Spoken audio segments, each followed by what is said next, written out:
అందరికీ. మనం ఫస్ట్ పార్ట్‌లో కాశ్మీర్ జలకన్య ఎగ్జిబిషన్‌లో మనం జలకన్య గురించి తెలుసుకున్నాం కదా! సో, నెక్స్ట్ ఏంటంటే కాశ్మీర్ థీమ్. సో, ఇది ఎంట్రన్స్. ఈ కాశ్మీర్ థీమ్‌ని అచ్చం కాశ్మీర్ లాగే ఉన్నట్టుంది. So, Apple trees, mountains, snow, flowers ఇవన్నీ కూడా మాక్సిమం దానికిలాగే చేశారండి. చాలామందికి కాశ్మీర్ వెళ్ళాలి, చూడాలి అనేది చాలామందికి ఒక డ్రీమ్‌గా ఉంటుంది కదండీ! ఆ డ్రీమ్‌ని 100% ఫుల్‌ఫిల్ లేకపోయినా ఒక జస్ట్ ఐడియల్‌గా ఓహో! మనం కూడా కాశ్మీర్ చూసాము అనే మన హ్యాపీనెస్ అనేది ఖచ్చితంగా మనకు కలిగేలా ఉందండి. అంత బావుంది. లోపలికి వెళ్ళాం గానీ ఎంత చలిగా ఉందో నిజంగా అచ్చం కాశ్మీర్ లాగే ఉంది. ఈ మౌంటైన్ దగ్గర యాపిల్ ట్రీస్ రియాలిటీగానే ఉంది. చాలా బావుంది.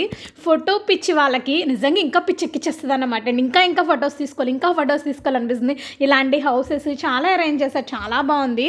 చూడడానికి సెట్టింగ్ అయినా ఒక్క పావుగంటకు నిజంగా కాశ్మీర్‌లోనే ఉన్నామనిపిస్తుంది. అంత బాగుందండి. సో, మీరు కూడా వెళ్ళి ఒకసారి ట్రై చేయండి. బాయ్.